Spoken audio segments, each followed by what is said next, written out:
Bom dia, pessoas lindas e maravilhosas do meu coração, que estamos aqui nesse sábado, dia 29 de junho, às 10h10. Temos aqui o professor Tiago, sempre presente aqui com a gente, o Carlos, a galera toda aqui, a Bia, o Anthony por aqui também, Bruno, Carlos. Bom dia, galera. Manda aqui para mim no chat como é que vocês estão, se vocês estão bem, se vocês estão tranquilos, se vocês estão animados para o dia de hoje, que hoje... olha só, chat glorioso do meu coração. Ó, Yuri tá por aqui também. Yuri, Carlos, toda a galera da UNOESC, tem uma galera aqui do Senac também. Todo o pessoal aqui comigo, da Unifeb. O Anthony falou, acordei 4 minutos antes de começar. Se acordou antes de começar, tá ótimo, Anthony. Tá ótimo, já estamos no lucro. Né? Imagina acordar depois. Né? Não tem problema também acordar depois, não vamos, né? Mas tá tudo bem, se o Anthony tá aqui, tá maravilhoso. Né? O meu chat glorioso, manda aí para mim, Tyson também aqui. Bom dia, senhoras e senhores, pessoas lindas e maravilhosas do meu coração. Cadê? Deixa eu só tirar isso daqui. Cadê? Ah, agora sim. Como é que vocês estão? Estão animados pro dia de hoje? Estão animados? Alan por aqui também. Bom dia. Tivemos a nossa playlist costumeira, né? Nos dias de sábado aí. Passei algumas músicas aí de introdução. Sei que vocês estão animadíssimos aí pro dia de hoje. Mas, senhoras e senhores, sem mais delongas, né, preciso falar para vocês que hoje vai ser um dia sensacional. Vai ser um dia sensacional que o nosso convidado é um convidado brabo, digamos assim. E antes de apresentar ele, já quero agradecer ao professor Tiago, que fez essa ponte aí, né, professor Tiago? Muito obrigado, né, por fazer essa ponte aí, passar o contato do nosso palestrante facilitador de hoje. Muito obrigado mesmo aí a participação de toda a galera de Chapecó. Eu fico muito feliz que vocês aí, todas as universidades aí estão juntinho com a gente. Muito obrigado, professor Tiago. Obrigado mesmo. Rapaz, eu que agradeço aí. Bora aí, aproveitar aí, professor. Vamos lá, obrigado, professor Tiago. E vamos lá, sem mais delongas, vamos apresentar ele que já está aqui, né? Já está aqui, para a gente falar um pouquinho do papel do hardware impulsionando a inovação, com o professor Emiliano Amarante Veiga e devidamente munido, claro, devidamente munido com seu chimarrão, né? Que já vi que é um acessório que não pode faltar. É um acessório que não pode faltar no dia a dia aí do professor. Professor Emiliano, muito obrigado pela disponibilidade, muito obrigado, né, por me atender, né, e tá nesse dia com a gente, pra gente falar um pouquinho, porque a gente sabe, né, chat, sábado de manhã é lascado, né, professor Tiago? Sábado de manhã, né, o Anthony acordou faz 4 minutos e muito possivelmente voltou 5 horas da manhã de alguma festa qualquer, né, que ele talvez nem tenha escolhido ir, mas está aqui com a gente. Professor Emiliano, muito obrigado. Ele que é, assim, eu pedi para o professor Emiliano me mandar uma bio, né? Me mandar uma bio. Ele me mandou uma redação do Enem. Não, brincadeira. Quando eu comecei a ler, eu falei assim, cara, eu não tenho nem, como diria minha mãe, eu não tenho nem roupa para ler, né? Não tenho nem capacidade para ler. Mas o professor Emiliano é engenheiro de computação e mestre em engenharia elétrica e é fundador também da Bionexus. É isso, professor? Além aí de ser um pesquisador, né? Depois que a gente conversou, fui lá, busquei alguns artigos que o professor escreveu e falei assim, pô, chat, o cara é brabo. Mas vou deixar ele se apresentar aqui.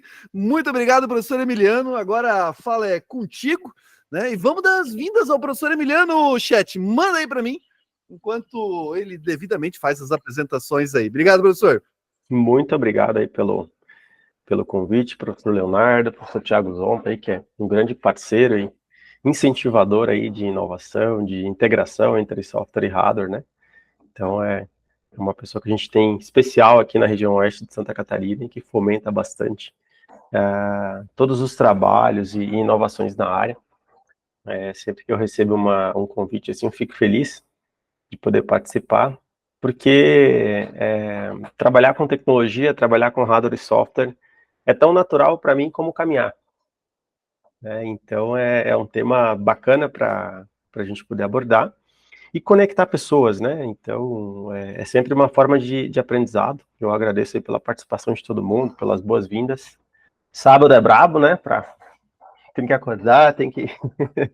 Geralmente é um dia ali de iniciar o descanso do final de semana, né? Da segunda a sexta. Mas por um bom motivo, sempre vale um esforço. Então, fico feliz pelo convite e espero que hoje a gente possa fazer um intercâmbio bem bacana, né? Colaborar um pouco do que eu já aprendi. Embora eu tenha algum grau de experiência, eu nunca sei tudo, né? Então, acho que uma constatação aí principal é que quanto mais eu estudo e busco conhecimento, mais eu percebo que eu não sei muitas coisas. E espero hoje contribuir um pouco aí daquilo que eu aprendi na minha carreira, os projetos que eu já envolvi, né? E especialmente falar sobre hardware, né? Como o conceito de hardware ele pode impulsionar a inovação. Vou trazer algumas ideias aqui que são talvez inovadoras para alguns e nem tanto para outros, mas são reflexões que eu fui construindo aí ao longo da carreira, ao longo do trabalho com engenharia e empresas, enfim, tanto no meio acadêmico também como no profissional. Eu vou compartilhar a apresentação. Apareceu, né? Agora apareceu, professor. Olha aí. Maravilha, vamos lá então. Todos estão vendo aí a minha apresentação? O papel do hardware impulsionando a inovação. Eu tô vendo aqui, professor. O chat tá vendo, chat? Manda aí pra mim, chat. O chat tá vendo? O chat Maravilha. tá vendo? O Anthony faz 4 minutos que acordou e a gente não espera uma resposta dele, mas o chat que já tá acordado aí... Maravilha. Vamos seguir. Então, professor, tu já tinha feito a minha apresentação, mas, em resumo, sou formado em Engenharia de Computação e com mestrado em Engenharia Elétrica. Fiz mestrado aí de 2011 a 2013 na UDESC, em Joinville, então morei alguns anos aí em Joinville, Florianópolis, né? E atuo aí de forma sólida na área de integração software e hardware. Fundei a Bionexus em 2014, uma startup que atua em pesquisa, desenvolvimento, comercialização de soluções eletrônicas, né, nos segmentos agro e biomédico, com foco em análise de alimentos, água e leite. Sou professor, o professor Thiago Zonta que me convidou para me integrar à Universidade do Oeste de Santa Catarina. Então, em 2017, eu iniciei ali com as atividades da universidade, com as turmas da engenharia de computação, orientação de TCC e trabalhando algumas disciplinas do curso. Em 2023, eu fundei a Desbrava Tech Engineering, uma empresa especializada em soluções IoT, aí por meio do desenvolvimento de software e hardware embarcado, e atuando especialmente aí no segmento de smart home, né? Esse ano nós fechamos uma parceria com uma empresa que vem pesquisando aí o desenvolvimento de plataformas nessa área, então conseguimos ter um bom fit aí para colocar alguns produtos que começam a ser comercializados aí no próximo mês. Bom, e falando sobre o papel do hardware, né, impulsionando a inovação, a ideia é compartilhar algumas reflexões do que eu aprendi aí na minha carreira, né, do que eu venho aprendendo, e alguns insights que possam servir para vocês que pretendem se aventurar nessa área. Bom, primeiramente, né, o que é hardware, né? Bom, fui pesquisar o termo, a gente está tão acostumado a utilizar que está automático, né? Mas o termo se refere a todo componente físico, né? Palpável, provavelmente eu tenho uma placa aqui na minha mão, como essa, né?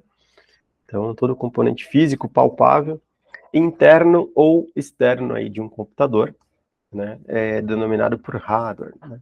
Porém, nessa imagem anterior, ó, eu tenho ali algumas ferramentas que são hardware também, né? São ferramentas físicas, partes físicas, né? Que compõem aí algum sistema, um equipamento, enfim, que contempla algum processo, né? Então, o termo em si, ele tem como a vínculo a coisas relacionadas à engenharia, à computação, a sistemas, né? Então, nós costumamos chamar de hardware a placa eletrônica, a unidade de armazenamento, conectores, né? E muitos outros elementos que compõem aí um computador, digamos assim, né? Porém, quando nós falamos em hardware, né, que tipo de analogia nós podemos fazer, né? Que outras analogias a gente pode fazer, considerando essa conexão com o termo de inovação, por exemplo, né? Talvez na cabeça de vocês já estejam passando algumas ideias, e eu espero que consigamos conectar com os insights que eu trago hoje, né? Então, a proposta, né, é conectar pontos de uma forma diferente. E olhar essas coisas de forma mais integrada e conectada. A minha intenção aqui é provocar em vocês aí uma série de reflexões que vão durar por vários dias e talvez abrir aí novas possibilidades de conceber ideias e formas de aplicar elas, tá? Bom, primeiramente, de onde que vem tudo, ou quase tudo, que a gente sabe, né? Aquilo que a gente sabe, aquilo que a gente faz, né? Digamos, estou conversando com vocês agora, e essa tecnologia foi desenvolvida, ela foi aprimorada, né? E isso veio de algum lugar, né? Então, na minha concepção, a natureza, nós temos como base dessa inteligência primária, ou seja, está tudo ali, né? Existe uma lógica, existe um mecanismo, e que faz essas coisas funcionarem, né? Então, nesse processo aqui, nós observamos, buscamos compreender, né, modelar essas leis naturais, né, onde nós temos aí um papel específico de diferentes áreas do conhecimento, mas entre físicos, cientistas, matemáticos, filósofos, engenheiros, né, administradores, a gente vai ter aí diferentes perfis profissionais, né, observando, compreendendo, modelando essas leis naturais. E essa compreensão, né, ela é compartilhada a outro grupo de profissionais, como analistas, também cientistas técnicos, né, e outros perfis profissionais que vão projetar soluções baseadas nesse conhecimento, né, dessa inteligência primária. Então, assim nós conseguimos abrir um pouco as possibilidades de analogias, e a partir disso, o processo de criar, de inovar, né, ele acaba tendo um potencial ainda maior, né?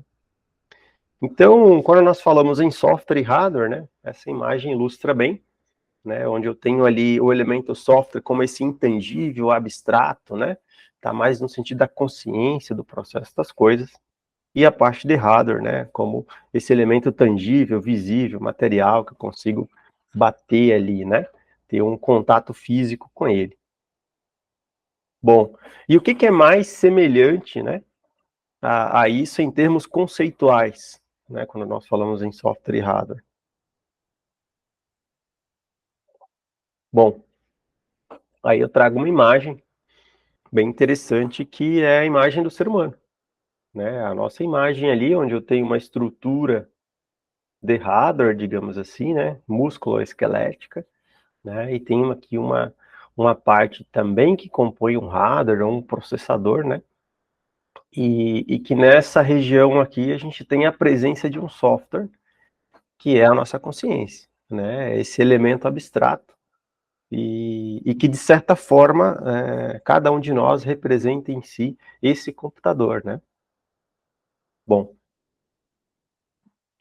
o que isso tudo tem a ver com o conceito aí de hardware, de software, de hardware como um elemento que impulsiona a inovação? Bom, essas nossas divisões, né? Então tem uma parte física, né? Essa parte que vocês estão vendo agora, né? Estão olhando aí esse ser que está falando com vocês, né? Através do computador de vocês, do celular, né? Está usando fone de ouvido ou não. Então tudo isso representa esse elemento de hardware, né? E essas ideias que eu estou formulando, as ideias que eu utilizei para montar a apresentação, o que eu estou pensando agora, isso vem desse elemento, né? Aí que seria o elemento abstrato, o elemento que forma o software, né? Então, quer ver como é interessante a IA que cada um de nós tem dentro da nossa mente? Vou falar uma palavra, e quando eu falar essa palavra, a mente de vocês vai desenhar esse objeto de forma perfeita e instantânea, né? E tu não vai ter nem tempo de pensar. Martelo vermelho. Ouviram? Então a mente de vocês acabou nesse instante de desenhar um martelo vermelho perfeito, né? E ele girou talvez na cabeça de algum aí até em 360 graus. Esse objeto apareceu agora na tua imaginação. Então o teu software, né, acabou de projetar aí essa imagem, né, através de uma visão computacional do teu cérebro, ele criou essa imagem, renderizou ela na hora e você acabou de enxergar ela, né? Tudo isso é feito por um software ultra inteligente que está dentro aí da tua mente, né? Ou que, em certa forma, ele representa quem nós somos. E o mais interessante é que se eu te pedir para puxar esse martelo vermelho agora e mostrar ele aqui no vídeo, tu não vai conseguir. Justamente porque o papel do software é esse elemento abstrato, intangível, que a gente não consegue tocar, né? Mas se eu der um tempo para cada um, vocês vão conseguir transformar isso num hardware, né? E fazer uma extensão aí dessa imagem como uma ferramenta, né? Comprando os materiais necessários e fabricando. Enfim, então na prática, tudo que existe é uma extensão de quem? De nós. Quer ver? A mente. Cálculos, análise, aprendizado, visão computacional, sensores, telecomunicações, entretenimento. Então a gente pode ter o quê? As ferramentas, elas são uma extensão das mãos, né? Com as nossas mãos a gente consegue manipular muita coisa, consegue bater no objeto, né? Para que a gente criou as ferramentas, então? Como uma extensão das nossas mãos, né? Com as pernas eu consigo ir até Blumenau, aí, Brusque, Joinville, né? Essa região aí do Planalto Norte, mas talvez vai demorar um pouco mais. E aí eu criei uma extensão, né? A humanidade criou uma extensão das pernas, é o transporte. Carro, bicicleta, moto, avião, né? Estou falando com vocês agora, utilizando a propriedade da fala, e pelas telecomunicações, essa fala está sendo codificada e transmitida até locais mais distantes, como é o caso desse meeting agora, né? Dessa apresentação online. Então, é interessante que estamos vendo as coisas, essa é a nossa visão computacional, a nossa visão humana. E aí nós criamos algoritmos, ferramentas para processamento de dados, de visão computacional, para coletar informações, baseado, né, geralmente, naquilo que as pessoas já estão vendo. A gente quer que uma máquina faça isso, né? E aí, o resto da analogia, vocês vão, espero que estejam sentindo entusiasmo nesse momento aí, por estar fazendo a conexão junto comigo aí, com esses conceitos, né? Qual o papel, então, do hardware impulsionando a inovação, né? Bom, a gente tem que entender, baseado nesses elementos que eu acabei de trazer, né, desse conceito de hardware, é um elemento, então, que é fundamental, né? Ele é o corpo para receber essa consciência, ou seja, está claro para nós que é o elemento no qual vai expressar, né, a lógica que nós pretendemos implementar. É a tampa e a panela, né, é o software e o hardware. Ele é a expressão dessa inteligência embarcada, né, e é o elemento sensível ao dado, como o sensor de temperatura, de pressão, de umidade, enfim, sensor de gases, né. Então, esse é o papel aí do hardware, né. Uma consideração importante é que, né, não existe software sem hardware. Nesse exato momento, a gente está fazendo a nossa videochamada. Eu estou enxergando aqui a tela no meu monitor, vendo aqui a foto de alguns de vocês, os textos escritos, mas eu não consigo pegar isso, né? Mas o monitor, que é o hardware, executa essa função de embarcar essa inteligência e mostrar os dados aqui. E para me ouvir e conseguir me ver, aqui na minha frente tem uma webcam que está fazendo esse papel de sensor de imagem, né, e está codificando essa informação, gerando aí dados binários, né, numa combinação zeros e uns, né, que vão constituir a representação dessa imagem, que é uma sequência de fotos que são tiradas aí numa taxa, né, muito alta, e essas sequências de fotos, elas são reproduzidas pela camada de software, e no computador de vocês aparece, né, o áudio e o vídeo representando aquilo que eu estou fazendo agora, né? Então, uma coisa, ela não vai existir sem a outra, né? Então, não tem software sem hardware, mas também não tem hardware sem software, porque o hardware precisa executar uma função, precisa embarcar uma inteligência ali nele, né? E essa inteligência vai ser essa lógica que ele vai executar. Então, não faz sentido uma coisa sem a outra. Quando nós dizemos que uma pessoa específica, ela tem uma empresa de software, na verdade, todos da área de tecnologia sempre trabalham com software e hardware. A diferença é que, muitas vezes, a empresa de software, ela só faz o software, ela compra o hardware de alguém, né? Mas não dá para dizer que seja uma empresa só de software. Ela tem um foco em software, né? Mas sem o smartphone, sem o notebook, enfim, sem uma série de dispositivos, o papel dessa empresa, o trabalho dessa empresa não tem sentido algum, né? E a ideia é falar de alguns cases e compartilhar com vocês aí experiências práticas nesse sentido, né? Que podem aí inspirar vocês a pensar em inovação também dentro do contexto que vocês estão inseridos hoje, né?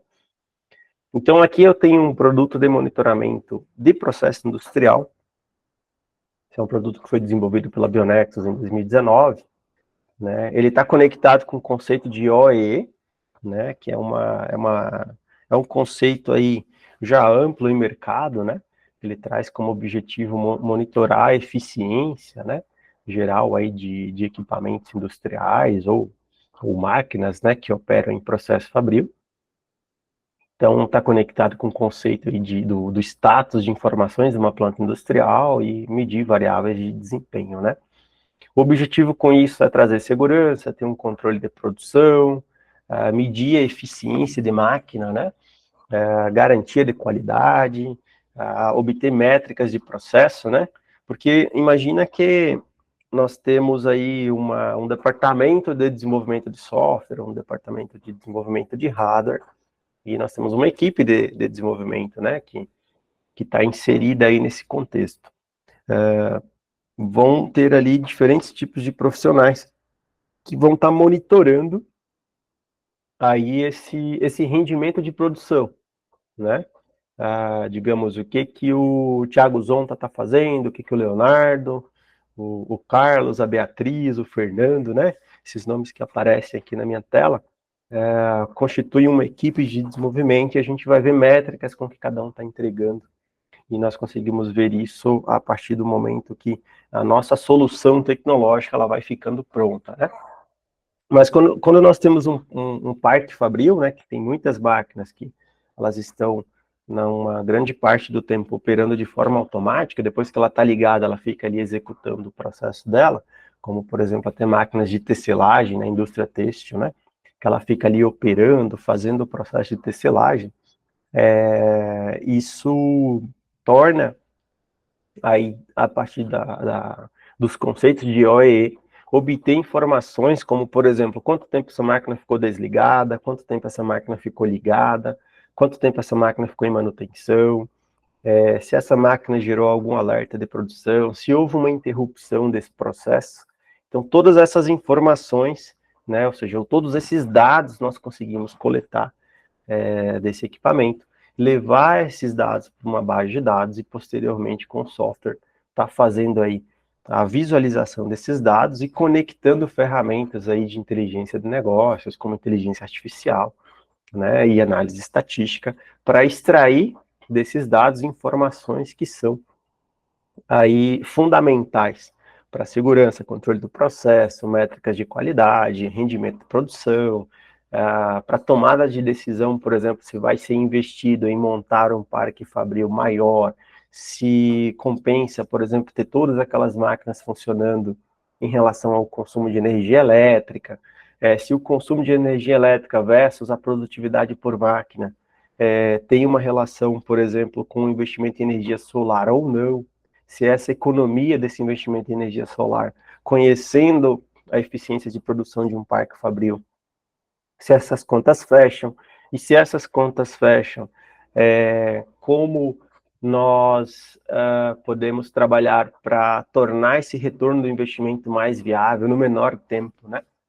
Todas essas são informações que elas têm um grau de importância significativo aí para gestores de uma empresa, de uma fábrica, e conseguir esse resultado aí é possível quando nós temos uma união entre hardware e software, né? Então, essa imagem aqui representa uma das nossas ferramentas, né, vinculadas ao conceito de OEE, que é o OnTemp, né, que é uma ferramenta que monitora grandezas aí de pasteurizadores de leite, né, dentro da indústria láctea. Ou seja, eu coleto informações a partir desse hardware, que está lendo sensores, está lendo informações dessa planta de pasteurização.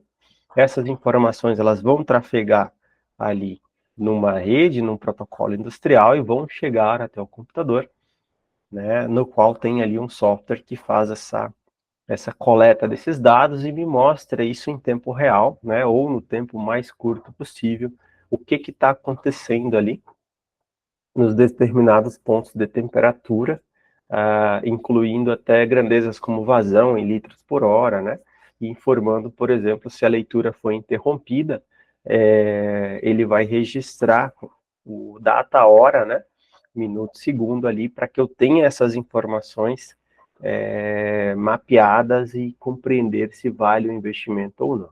Um dos cases que a gente tem com essa ferramenta numa indústria aqui do oeste de Santa Catarina é que, a partir dos relatórios emitidos por essa ferramenta, eles tomaram a decisão de investir 3,2 milhões de reais para adquirir um novo pasteurizador e complementar a planta de pasteurização, uma vez que essa ferramenta mostrou a eficiência que a planta de pasteurização já investida anteriormente traz para a fábrica em termos de desempenho, de eficiência de máquina, de garantia de qualidade,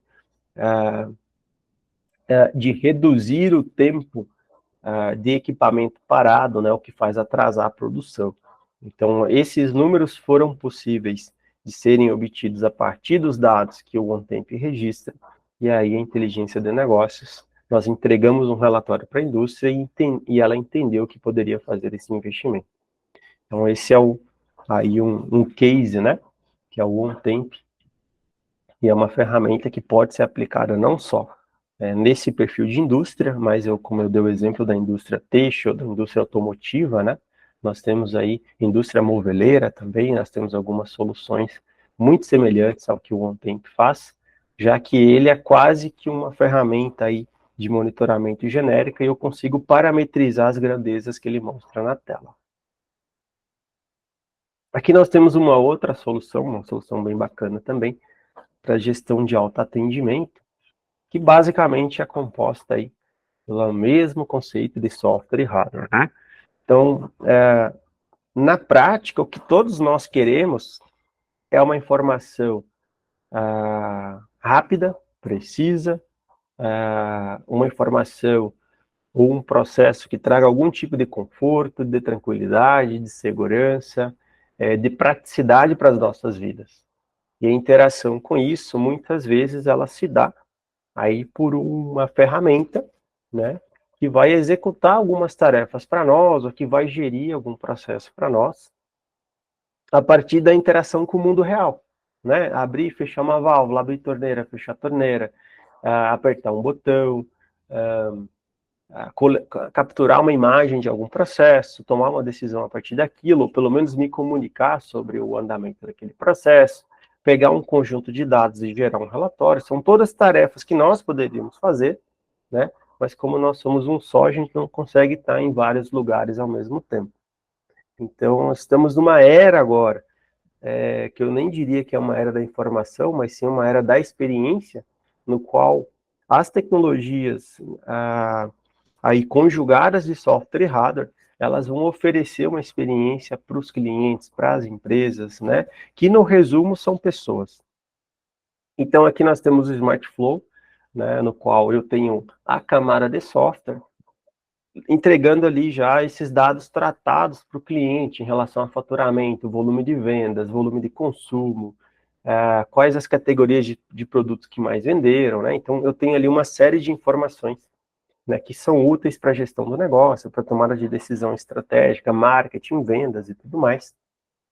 Mas isso só é possível porque eu tenho essa camada, né, esse conjunto de plaquinhas verdinhas aqui da foto, né, é a placa Mercúrio FS, é uma placa que nós desenvolvemos para coletar dados, né, para comunicação e para controle de válvulas para abertura e fechamento aí de taps de cerveja, onde essa ferramenta ela não só faz a automação do tap de cerveja, mas ela conjuga esses dados numa base de dados para que eu entregue um front-end que vai envolver desde da venda de comida, os tipos de produtos vendidos, fundindo esses dados para que eu construa informações para a gestão estratégica do estabelecimento.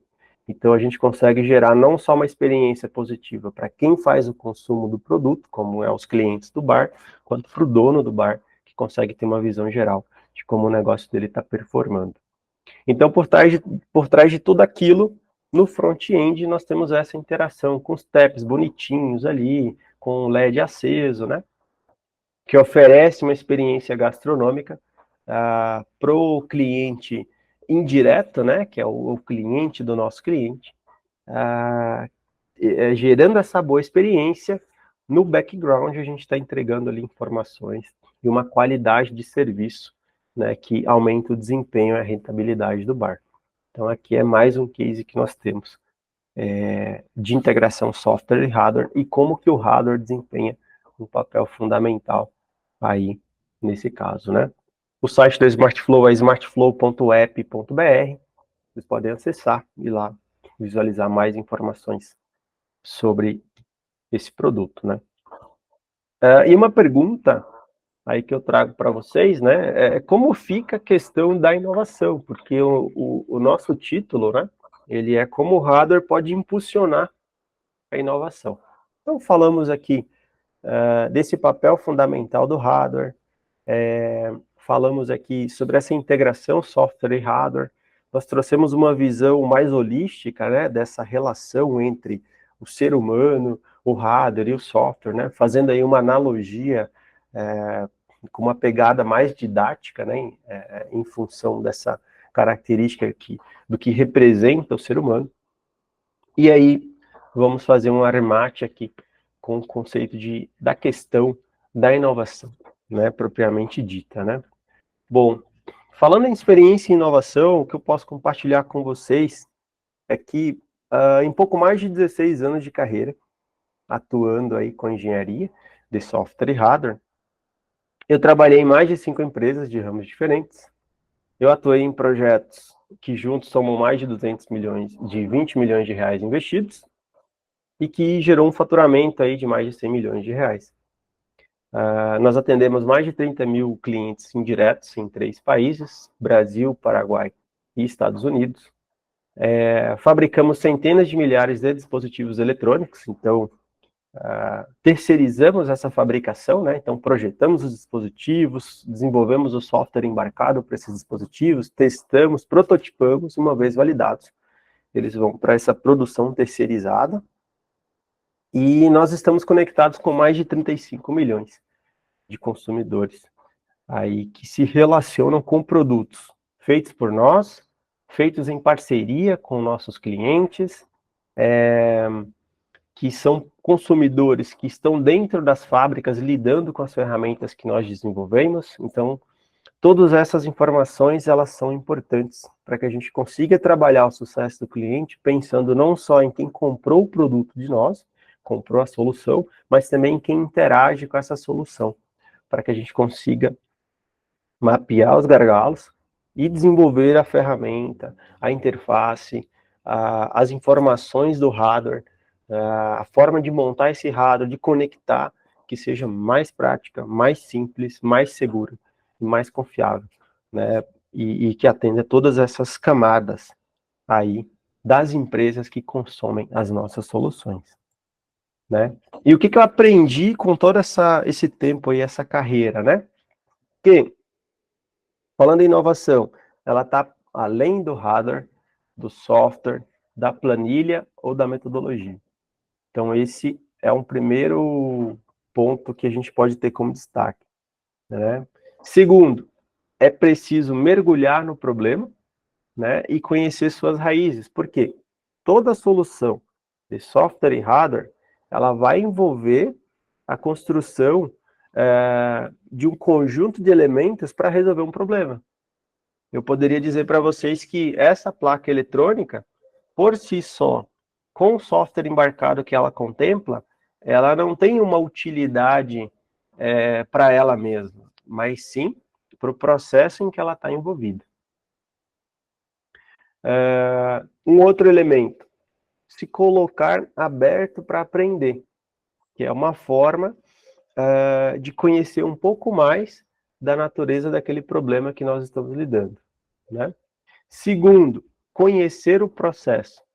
Então, é um elemento muito importante. Só um momento para eu atender aqui o telefone. Espera aí. Professor, e aí, chat? Tudo bem? Aproveitando aí, mandei alguns links aí pro chat. Vocês estão vendo o chat? Mandei aí alguns links, inclusive como calcular o OEE na produção. Artigo muito bacana aí, hein? Então, dando sequência, estar próximo de pessoas, né, é um outro aprendizado muito significativo, talvez um dos principais aqui dessa lista, que na sequência ele traz o conceito de construir networking, né?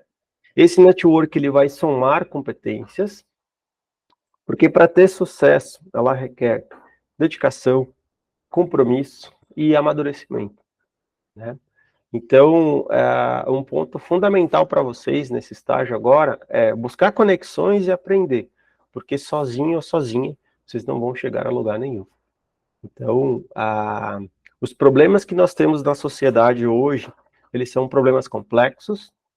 As dores que envolvem processos de empresa e de indústria, que são oportunidades para a construção de soluções de software e hardware, elas envolvem um mapeamento desse processo, em conhecer essa dor. E isso só é possível fazer quando nós conectamos competências multidisciplinares, ou seja, trazer pessoas para a empresa, para o time, de diferentes perfis, e todas elas vão conseguir somar para construir, de fato, a solução mais próxima da ideal para resolver aquele problema. Um resumo de hoje, do que nós falamos. Qual o papel do hardware impulsionando a inovação? É o elemento fundamental, é o corpo para receber a consciência, é a tampa e a panela, que é a conexão software e hardware, é a expressão dessa inteligência embarcada, é o elemento sensível à grandeza, ao dado que nós queremos medir, né? Ponto importante, uma consideração, não há software sem hardware, assim como não há hardware sem software, porque um vai ser a lógica e o outro vai ser o elemento que vai incorporar e executar essa lógica. Praticamente todas as soluções que nós temos em mercado hoje, elas são uma extensão do que já conhecemos antes, né? E elas integram partes de software e hardware, né? Ponto de inovação consiste em resolver problemas reais, né? E é um conceito que requer a nossa dedicação e tempo para aprender sobre a dor real do mercado. Parece um conceito muito simples falar sobre isso, mas eu passei alguns anos da minha vida desenvolvendo um monte de tecnologia, desenvolvendo um monte de produto, porque lá, quase uma década atrás, eu saí da universidade com uma formação, né, tendo uma ênfase mais técnica. Então, na minha cabeça, naquele momento, eu acreditava que, bom, se eu consigo trabalhar com hardware e software, eu vou resolver um monte de problema. Porém, quem resolve o problema não é o hardware nem o software.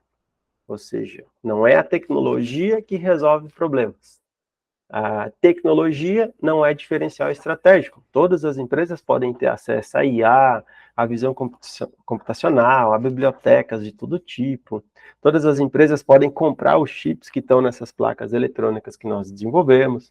Então, o acesso à tecnologia em si não vai ser um diferencial estratégico. Porém, o conhecimento do processo, do problema que envolve aquela situação, aquele processo, e que ele está conectado com a dor real do cliente, né, seja indústria ou qualquer outro perfil, esse é o elemento mais importante. Porque a partir do momento que isso está bem claro para o time, aí entra uma segunda etapa, que é, né, pensar como vai se desenvolver o produto, que pode ser, sim, composto de software e hardware, pode ser mais hardware e uma quantidade menor de software, né? Pode ser uma plataforma de software mais complexa, com hardwares mais simplificados. Então, aí vocês vão conseguir ponderar, né, quais realmente são as partes dessa solução tecnológica que melhor vão trazer um desempenho para ser aplicada naquele processo de dor. Era isso que eu gostaria de trazer para vocês. Fico aberto agora para a gente fazer aí um intercâmbio de experiências, enfim, de conversar aí sobre, de repente, as dúvidas e insights que vocês tiveram com essa apresentação. Eu procurei não fazer uma apresentação tão longa, porque essas apresentações de slide aí, nessas videochamadas, é um trauma da pandemia. Então, acho que a ideia agora é que a gente consiga aí fazer um bate-papo e eu passo a bola aí para vocês, para o professor Leonardo, e fica à disposição. Claro, professor Emiliano, sensacional. E eu acho que a ideia é justamente essa, né, chat? A gente bater um papo aqui, começar a fazer perguntas. Eu sei que as equipes aí já estão desenvolvendo, né, algumas ideias no sentido ou da qualidade ou do próprio processo de produção. Então, chat, temos pergunta para o professor Emiliano? Se não tiver, eu tenho. Né? Pode colocar aí no microfone, vamos aproveitar o dia do professor Emiliano aqui para a gente tirar todas as dúvidas. Vamos lá, enquanto o chat vai formulando. Professor Emiliano, eu tenho algumas perguntas aqui. Né? O professor, pelo que eu percebi, ele tem uma vasta experiência no desenvolvimento, né, de tecnologia para monitorar a qualidade, monitorar o processo fabril. O professor poderia falar um pouquinho mais especificamente, né, das tecnologias utilizadas, né, nesse sentido, ou seja, qual tecnologia foi lá, foi desenvolvida ou para medir um processo em específico, né, ou ainda se daria para prototipar com Arduino. Eu sou da administração, tá, professor? Eu sou da administração, então se eu der alguma canelada aqui, não ri. Mas poderia só citar assim para a gente algumas tecnologias que a gente pode utilizar até para fazer uma prova de conceitos, né? E se alguma das equipes, né, tiver alguma dúvida mais específica, assim, que eu sei que tem, né, a gente pode ter aí a fala do professor Emiliano. Maravilha, professor. Com certeza. Esses kits de desenvolvimento que nós temos disponíveis no mercado e que eles foram construídos justamente pensando em abarcar o maior número de pessoas possíveis, quer elas tenham um conhecimento mais aprofundado em computação, eletrônica ou não, eles cumprem muito bem esse papel. Então, nós temos aí kits com Arduino de diferentes tipos, desde o Arduino Uno até o 2560, e outras placas que elas suportam os shields, né, que são as extensões para essas plaquinhas que podem ser utilizadas. Nós temos a ESP32 da Espressif, então é um processador que eu assisti uma vez num podcast de um engenheiro de aplicações da Avnet do Brasil, falando sobre a ESP e o seu preço impossível, né? Ou seja, é um chip extremamente compacto, que contempla uma série de periféricos, trabalha com um processador aí acima de 120 MHz, e que tem ali Bluetooth, Low Energy e Wi-Fi embutido. É uma coisa assim, um suprassumo que a gente tem hoje em termos de mercado, né? Porque é um chip que realmente ele traz bastante versatilidade, principalmente aí para coleta de dados, para prototipação. A gente consegue acessar os sites hoje e comprar esses módulos, né? Eu devo ter, inclusive na minha gaveta aqui, alguns módulos, como esse, por exemplo. Esse aqui é uma ESP8684, então é um desses módulos que tu vai encontrar aí para comprar na internet. Ele já vai vir prontinho aqui com os conectores, né, para que tu possa plugar numa protoboard, puxar os cabinhos e testar. Uhum. A capacidade que esse chip aqui vai te entregar para prototipar, assim como, por exemplo, um kit de desenvolvimento com Arduino, eles são a primeira etapa mais barata, mais rápida e mais prática para começar a colocar em prática. Então, perfeitamente tu pode desenvolver um MVP com isso.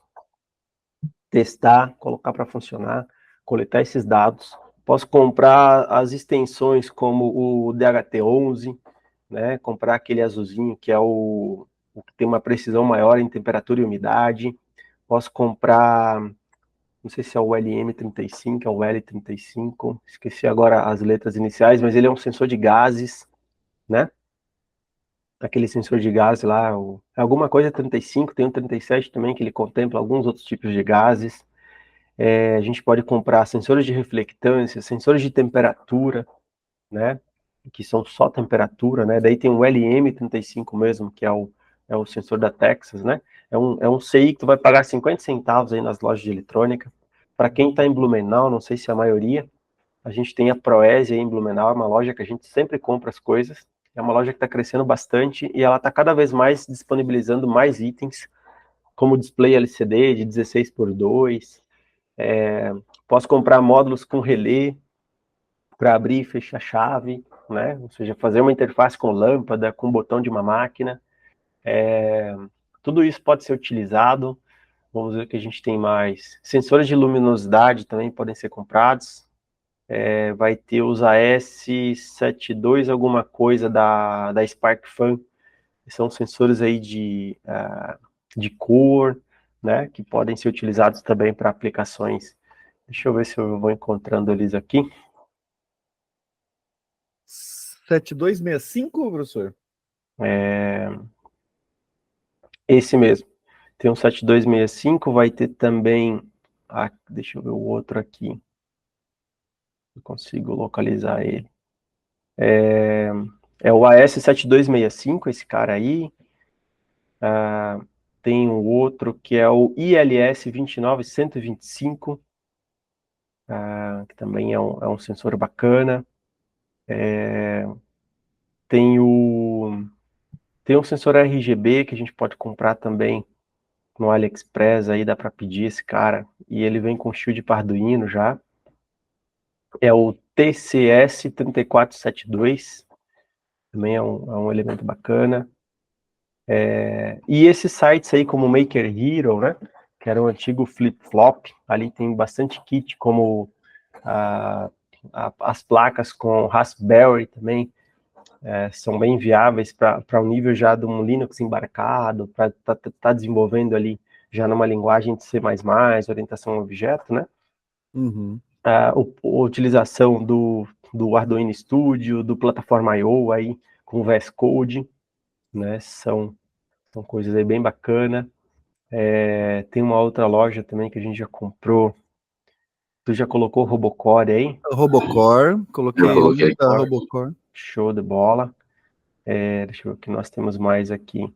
Daí a gente tem os distribuidores globais, né? Os principais aí é a Mouser.com, a DigiKey, né? Então é a digikey.com, a Mouser.com e a Avinet.com. Aí são 3 grandes players, né? Que comercializam aí soluções. A Renesas é uma grande fabricante de semicondutores. A Renesas comprou a Altium, que é uma empresa que faz uma das ferramentas mais utilizadas para layout, esquemático de placa de circuitos eletrônicos. E no site da Renessas, vou colocar aqui, eles estão dando de graça um kit de desenvolvimento com a família RA, que é uma nova linha de microcontroladores aí, bastante poderosos para controle de motor, a geração de PWM trifase, com coleta de dados, com a conversão analógica digital embutido. Então, eu digitei aí o site deles. Então, em resumo, todas essas ferramentas, elas estão ao nosso alcance para a gente validar. Nós, inclusive, como eu mostrei, né, nós temos aqui vários kits com ESP32 para prototipação. Então, no estágio de validar uma ideia, de mostrar funcionando, essas placas, esses kits, eles vão ser aí perfeitamente viáveis para acelerar o processo, não ter que gastar tanto esforço no projeto, porque isso conecta justamente com o que a gente estava falando antes, que é não fazer o telhado antes da casa, né? Então, se a gente já parte lá para um aplicativo, para fazer placa, projetar hardware, a gente estaria querendo fazer o telhado antes de fazer as bases da casa. E aí o risco de gastar tempo, dinheiro, gerar uma frustração e não dar certo é muito grande. Então a ideia é que tu pega ali um kit de Arduino de R$40, meia dúzia de jumperzinho no protoboard, conecte as coisas, use uma expressif, conecte, né? Pega a ideia do Arduino, que já tem um monte de código pronto, e aí com isso tu consegue reunir o time e validar essa ideia, colocar para rodar e ver o quanto que isso impacta no funcionamento, né? Aí nós temos, vou trabalhar dentro de um processo fabril, vou entrar dentro de uma indústria de tecelagem, colocar uma ESP, talvez não vai ser tão funcional. Ela vai trabalhar no 2.4 GHz, que é o Wi-Fi convencional. E aí a planta fabril, ela costuma, né, representar uma barreira bem significativa para esse tipo de frequência. Então, de repente, tu já vai para um LoRa, vai trabalhar com 230 MHz, 463, 900 MHz, por exemplo, para ambiente hospitalar é show de bola, né? Porque são ambientes que têm muitas máquinas, muitos equipamentos, né? Então, isso resulta numa sujeira do espectro, né? Que a gente não enxerga, mas fica aí uma poluição muito grande. Então, sim, esses kits LoRa, coloca ali no Robocore, na Maker Hero, vai ter lá para comprar, né? E tu vai conseguir conectar com a Arduino nas comunicações ali serial RX-TX, vai funcionar super bem, e tu vai conseguir avançar aí e validar o teu MVP. Feita essa parte, aí sim, deu certo, tem intenção do cliente comprar o produto, entendi a fundo aquela ideia, isso aí geralmente vai algum tempo de amadurecimento, né? Vencida essa parte, aí entra a engenharia um pouco mais especializada para projetar a tua placa, o teu hardware, né? Porque tu vai estar pensando na produção em série de um volume, né? Então aí vai mexer em tamanho, layout, case, né? Então aí entra a parte de acabamento da casa, né? Então ele vai trazer um apelo comercial, mas não é a solução em si, né? E aí tu sai do mundo didático, que é aquele mundo de prototipação, e vai para o mundo de produto. Então, tá, eu acho que eu respondi aí tua pergunta. Sensacional, professor Emiliano. Tenho mais uma pergunta aqui, enquanto a gente vai trocando uma ideia, batendo um papo, né, baseado num conceito, num contexto, assim, professor, que de produção industrial, seja de tecido, seja de utilização de fio, né, ou de tinturaria, estamparia, da indústria têxtil como um todo, assim, quais são as oportunidades, né, que o professor visualiza, assim, seja na produção ou na qualidade desse serviço, e quais dessas tecnologias a gente pode utilizar para fazer isso, né? Se existe, né, alguma possibilidade nesse sentido, mas primeiro se o professor vislumbra, né, alguma oportunidade, principalmente nesse contexto ou de produção de tecido, ou ainda utilização de fio, tinturaria, estamparia, baseado nessa integração hardware e software que o professor comentou. Acho que essa pergunta é muito boa, professor, e acho que essa pergunta ela se conecta com alguns elementos que eu trouxe na apresentação, E assim, as oportunidades eu vejo que elas se encaixam não só na indústria têxtil, mas em toda a indústria de manufatura em geral, né? Então eu vou citar, de repente, algumas coisas que elas, para inspirar o time, né? Mas, automação e robótica. Nós temos aí a Revolução Industrial do século XVIII, a gente tem a indústria 2.0, 1.0, 2.0, 3.0 e a indústria 4.0, né? E tem aí já artigos científicos e pessoas que falam na indústria 5.0. Só que a gente não tem nem implantado de forma concisa a 3.0, né, que envolveria um processo de automação no qual eu teria uma interligação entre equipamentos, né, e concentrar essas informações aí numa ferramenta de escada, né, de monitoramento, para que eu possa acompanhar. Tem muita indústria que não tem ainda aí esse conceito. Quando eu vou para a indústria 4.0, eu estaria gerando, a partir dos dados coletados, informação para tomada de decisão, e monitorando o desempenho aí dos equipamentos. Então já é um ponto ainda mais acima, né? Aí nós temos, nesse 4.0, essa oportunidade, né, com ferramentas semelhantes ao que eu apresentei ali, que é o caso do OnTemp para aplicações de OEE, né, de desempenho de máquina. Aí a gente tem na indústria têxtil ali, inteligência artificial com machine learning. Então nós podemos aplicar, por exemplo, visão computacional para poder detectar defeito em tecido e garantir padrões de qualidade elevados, né? Isso é uma das aplicações. Segunda, eu posso utilizar a inteligência artificial para aprender sobre tendências de mercado e ajudar a planejar a produção de forma mais eficaz, conjugando informações como, por exemplo, sobre o clima. Será que vai fazer mais frio ou menos frio esse ano? Se for fazer mais frio esse ano, e os dados que a minha inteligência artificial podem fornecer, de modo em que eu consiga ajustar minha produção de casaco, por exemplo, ou lançar um modelo de roupa de frio, né, que possa se conectar com algumas tendências de mercado, isso é muito interessante, porque daí a gente estaria saindo só de obter dados do processo produtivo em si, mas conjugar dados do processo produtivo, que seria da indústria têxtil, com tendências de mercado, com variáveis exógenas ao processo, vamos assim dizer. Posso utilizar algoritmos de IA, né, como o DALL-E, lá do ChatGPT, para criar designs personalizados, baseados na experiência e na preferência do público que eu pretendo atingir. Isso aí tem uma coisa muito interessante também, que é uma oportunidade. Uma palavra quase batida já, a internet das coisas, né? Então, posso utilizar dispositivos de internet das coisas para monitorar condições de máquina e da produção em tempo real, né? O que isso vai ser benéfico para uma indústria têxtil? Eu vou conseguir, a partir desses dados, trabalhar a manutenção preditiva, que seria interferir no processo antes que a máquina pare, antes que, né, aconteça lá uma série de coisas. Então, eu posso ler frequência, posso ler algumas informações sobre posicionamento, a variação de consumo de corrente, variação de tensão, né? São grandezas que eu posso comprar esses sensores aí de mercado, né? Como sensores de corrente, por exemplo. Utilizar um Arduino para monitorar, né? E conectar com isso com algoritmos para manutenção preditiva e dizer, olha, o motor dessa máquina, em determinados momentos, ele está aumentando o consumo de corrente. Se isso está acontecendo, é porque ele está entrando numa região de exigência ou desgaste maior. Então, poderia já fazer essa manutenção, né? Trabalhar IoT para gestão de estoque e controle de inventário. É uma outra oportunidade também, né?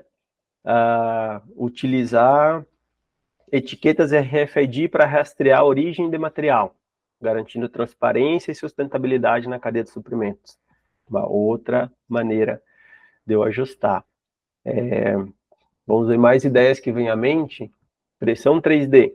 Estou olhando a impressora 3D aqui na minha frente, lá do outro lado. Eu posso utilizar a impressão 3D para prototipar de forma rápida, né?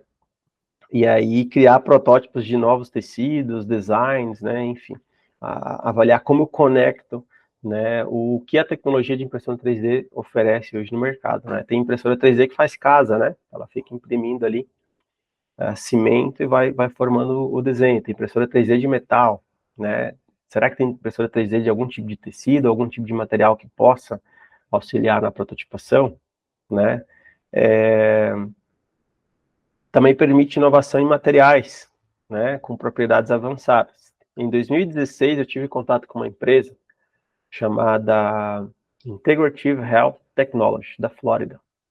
Essa empresa tinha um sócio da área de neurociências e que ele desenvolveu um tipo de material baseado em nanocerâmicas que emitia uma determinada faixa no comprimento de onda infravermelho. Esse comprimento de onda infravermelho, quando ele bate na pele humana, ele penetra até uma determinada quantidade de centímetros, né? Então, essa potência óptica, ela vai até algum grau de profundidade, e ela atinge o interior da célula. A célula tem as organelas, né? Que são ali, e as mitocôndrias são a casa de máquina do corpo, e dentro da mitocôndria eu tenho a citocromo C oxidase, que é uma propriedade, né? É um elemento que absorve essa potência óptica nesse comprimento de onda, que é energia, é radiação eletromagnética, que o nosso intestino extrai dos alimentos. É análogo, né? O que ele percebeu com isso? Que aumentava a disposição, o vigor, a redução de dores do sistema músculo-esquelético. Então, esse tratamento para uma ciência que hoje é chamada de fotobiomodulação é uma inovação no mercado. No Brasil, isso ainda não chegou, né? A gente tem aí um costume de demorar um pouco para ter essas coisas no mercado. Mas olha a sacada deles. Beleza, isso funciona, a gente entendeu, tem artigo publicado, cientificamente isso aí tem um embasamento. Testes clínicos demonstraram a eficiência do produto. O que a gente vai fazer então? Essa nanocerâmica, ela foi aperfeiçoada para que ela ficasse do lado de dentro da roupa. Então, existe uma marca de material esportivo chamada Under Armour, nos Estados Unidos, que é uma marca tão grande quanto a Adidas, Nike, né, que a gente conhece. E essa marca comprou a licença desse produto para fabricar camisas esportivas com essa nanocerâmica, para que o atleta possa se recuperar, né, de lesões musculoesqueléticas mais rápidas após uma corrida, após um treino intenso e tudo mais. Eu ganhei uma camisa dessa, depois eu posso mostrar para vocês. Na época a marca se chamava Biopower. E aí quando eu fazia atividades físicas, eu costumava utilizar essa camisa pós-treino e dormir com ela, porque ela emanava, através dessa biocerâmica, esse comprimento de onda. Então, a gente está falando aí da indústria têxtil, conectando tecnologia e inovação em níveis para impactar a vida do consumidor final, né? Que mais? Realidade aumentada, a gente pode utilizar. Blockchain na cadeia de suprimentos, né? Para que eu consiga, por exemplo, ter autenticidade e proteger os produtos, as marcas contra a falsificação, né, de produtos têxteis, de moda e tudo mais. Poderia utilizar a blockchain para isso, conectando, por exemplo, um conceito de etiquetas RFID, que isso hoje para a indústria de tecidos é super barato, né? Quem entra dentro dessas lojas de roupa consegue ver que todas as roupas têm uma etiquetinha daquela. Aquela etiqueta que geralmente está trabalhando ali em torno de 900 MHz, a gente poderia ter um leitor com informações dessa etiqueta que a gente conseguisse fazer um check numa blockchain e ver que realmente aquela roupa ela veio, né? Ela é uma peça que está devidamente dentro dos padrões e autenticidade, né? Estou colocando aí possibilidades, né? Que mais? Que está na moda agora? ESG, então sustentabilidade e tecnologias verdes, né? Então, tinta ecológica, reciclagem de tecidos, materiais sustentáveis. Eu poderia, por exemplo, avaliar materiais que consomem menos água e são menos poluentes, e produzir tintas ecológicas e utilizar a espectroscopia de impedância elétrica para avaliar um padrão de resposta dessas tintas, por exemplo, que são utilizadas lá num processo de têxtil, né? Tá aí também uma possibilidade. A qualidade de processo de pintura. usar um sensor de cor, por exemplo, para avaliar se determinada região da roupa segue um padrão e o quanto isso desvia desse padrão, né? Que mais? Tecnologias de sensoriamento avançado. Eu falei do sensor de gás, né? Então, posso ter ali monitoramento de qualidade de água, de ar, né? Enfim, eu acho que se a gente continuar fazendo um brainstorm aqui, não tem fim. Aí as possibilidades que a gente pode ter, né? Quase morri aqui, professor, desculpa. Me engasguei. Professor, você comentou ali sobre sensor de cor. Tecnicamente, assim, o professor lembra de cabeça as tecnologias que a gente poderia usar nesse sentido? Eu anotei várias coisas aqui, né? Essa é a primeira pergunta dessa parte. Um desses é o AS, aquele que eu citei ali, o AS... 32? Não? O AS 7265. 7265. Esse é um cara bom. Ele tem uma capacidade de detecção de tom, assim, bem grande. Tá? Eu não vou lembrar agora de cabeça qual que é a quantidade, né? Mas o TCS 7472, aquele que eu citei, eu acho que está anotado ali, também é um bom sensor de cor. Esse tipo de sensor, para vocês terem uma ideia, ele é utilizado na indústria de avicultura. Agora eu vou entregar uma informação que pode frustrar algumas pessoas que compram ovo no mercado, mas se tu compra o ovo com a casca branca ou a marronzinha, se tu compra o ovo que a gema é mais amarelinha ou menos amarelinha, não muda nada, tá? Não muda nada, aquilo é só alguns tipos de corantes que vão na ração das aves para poder criar uma percepção sensorial diferente no público. Em termos de nutrientes, a ração é igual para todas as galinhas botadeiras. Então, se usa sensores de cor para que eu possa ter aí uma detecção da tonalidade de gema e gerar uma conversão da venda de alguns nutrientes para serem colocados na ração. E aí ter uma performance melhor naquele padrão de cor, porque se o público prefere um ovo com uma determinada característica, visualmente falando, ele paga R$1 a mais. Então é um interesse comercial, não tem nada a ver do ovo ser melhor ou pior do que o outro. Eu não fazia ideia disso, caramba. Eu também não fazia, aí quando eu fiquei sabendo, Sensacional. eu me senti frustrado no começo, mas depois pensei, bom, é só pegar o ovo mais jovem do mercado, olha na bandeja lá a data de produção, se tiver até uma semana, leva para casa. Passou disso, nem leva o ovo velho para casa. Sensacional. Professor, eu tenho uma pergunta aqui, mas eu queria engatar uma outra pergunta na sequência, porque acho que faz sentido no tema que a gente está discutindo, e é uma pergunta, é uma dúvida minha, né? Que existe, né? E lá na universidade que eu atuo também, lá em Brusque, a gente já teve tecnologias nesse sentido, que vão no sentido de monitorar a vibração de motores, né, para tentar predizer ou prever, né, quebra ou ainda manutenções.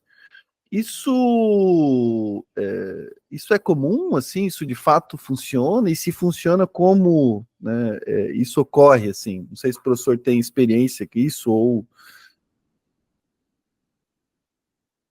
tem uma visão sobre o assunto, né? Então, a gente pode ter ali esses sensores que são, não sei se você já viu aquelas telas de carga, sensores piezoelétricos, tu faz um movimento, ele gera energia, Aham. né? Então, se tu colocar ali no Google sensor piezoelétrico, né? Então ele vai, são sensores que geram energia quando ele sofre impacto.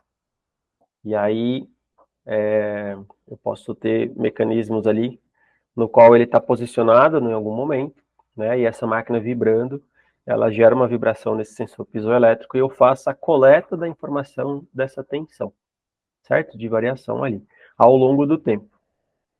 Coletei esses dados, vou aplicar a tradicional transformada de Fourier para que eu veja no espectro de frequência o que seria o comportamento de um motor que está sadio e de um motor que poderia estar apresentando algum desbalanceamento aí, tá avançando em algum tipo de problema, né?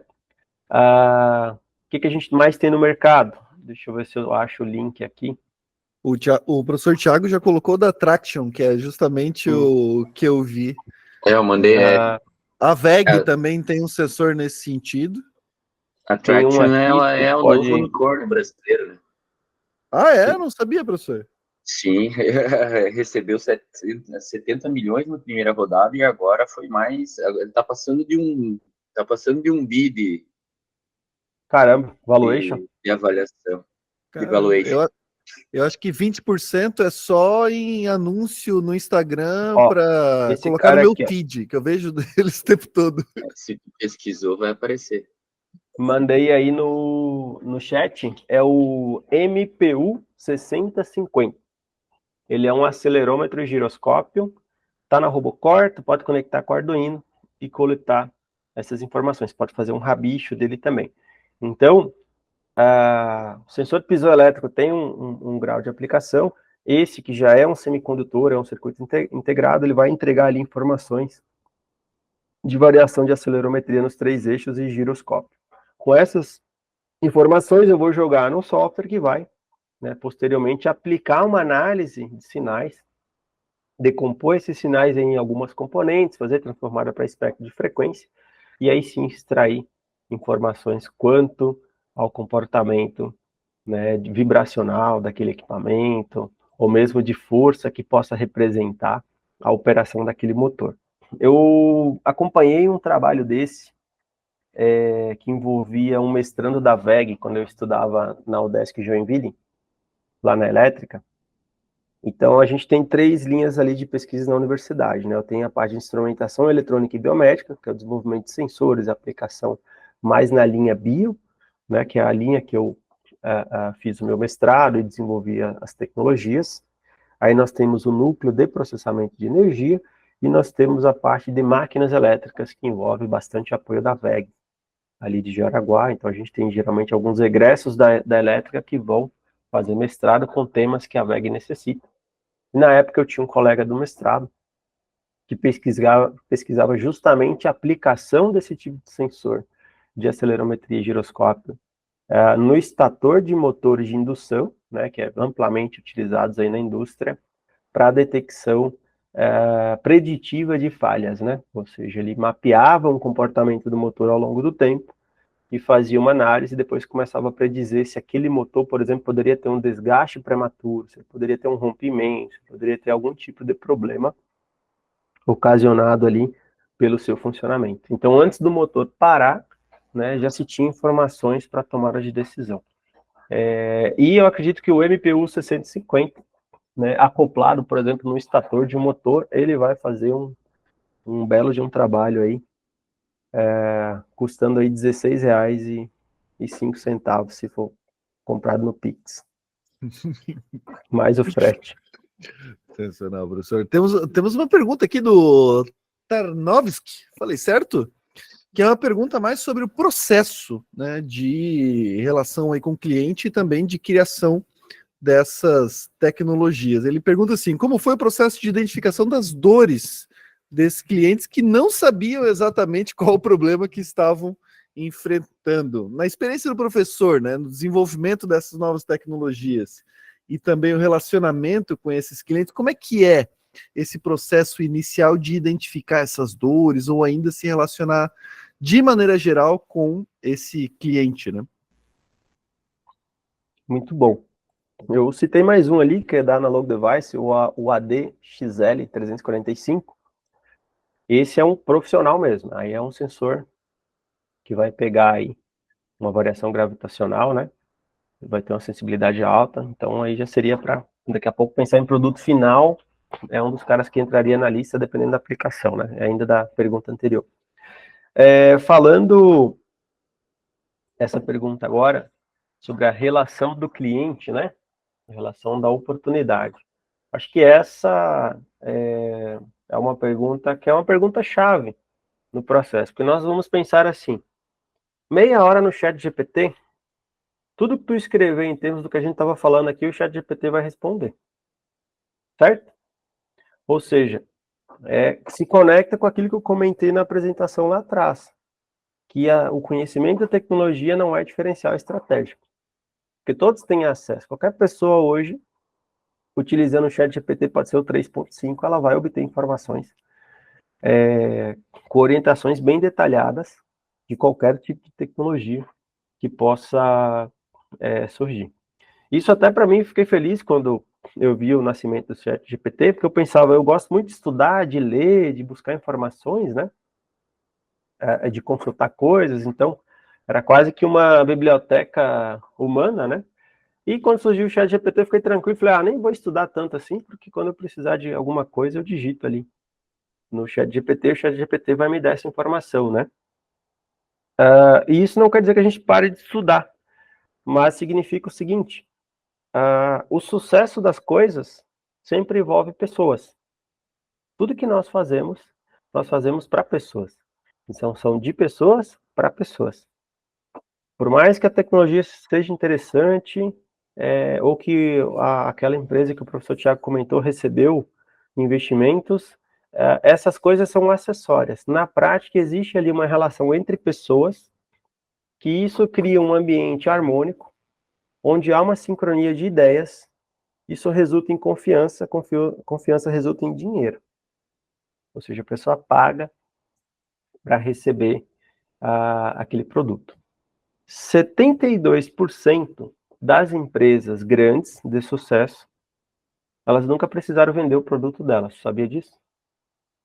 Ou seja, do universo de 100% de grandes empresas, 72% dessas empresas nunca precisaram vender. Eu vi isso no evento que eu participei no final de semana passado, só de marketing e vendas. E o que o palestrante explicou nesse evento? Que esses 72% são empresas que surgiram entre amigos, parentes, um empreendedor, né, alguém que teve uma ideia, e que essa ideia ela não veio do nada, ela veio de uma observação de um problema, de uma lacuna de mercado que precisava de uma solução. A pessoa foi lá e desenvolveu um protótipo e foi lá no cliente testar e ele aceitou na hora. Então, uma chave aí, um ponto importante é se conectar com pessoas, estar aberto para visitar uma indústria dessa, participar de uma apresentação, entender um pouco mais, porque a tendência das empresas é de esconderem as dores que elas têm. Então, tu vai numa palestra, tu convida um empresário para falar sobre a indústria dele, qual empresário que vai numa palestra da indústria dele e falar que tem problema? Ele vai falar dos números, vai falar de quanto a empresa cresceu, vai falar do sonho, vai falar que tem desafios lá dentro, mas logo em seguida o próximo slide é para falar do quanto a empresa é bacana, né? Ele não vai fazer uma palestra, ele vai falar que está cheio de problema. Como eu posso falar abertamente que aqui na Desbravatec, a gente tem uma lacuna muito grande de profissionais de hardware e software, ou seja, tem vaga hoje para desenvolvedor de embarcados, eu não tenho profissionais para preencher essas vagas que possa estar aqui full time, por exemplo, no nível júnior, né, que eu ensinaria a aprender a trabalhar aí com isso, né? O que isso gera de consequência? Eu poderia vender, sei lá, R$1 milhão a mais em projetos, eu não consigo porque eu não tenho perna para fazer tudo isso, né? Como eu consigo mitigar um pouco esse problema hoje? Um pouco é ChatGPT, né, que auxilia em geração de código e tudo mais. Então, quanto mais a gente utiliza o ChatGPT e o Copilot do GitHub, mais ela aprende o nosso padrão, então ele começa a sugerir códigos cada vez mais alinhados. Então, isso aumenta um pouco a nossa performance individual. Segundo tópico, vou mexer no ticket médio, que é vender projetos mais caros, já que eu tenho uma equipe reduzida e mais especializada. Né? Esse é um ponto aí que a gente faz, né? Exatamente, professor Tiago. Então, assim, se conectar com essas pessoas, construir com essas pessoas um relacionamento de proximidade, né? Lembrando que a gente não precisa ser amigo do dono da empresa, da fábrica, achar que ele vai nos convidar para, né, para um jantar ou para um café.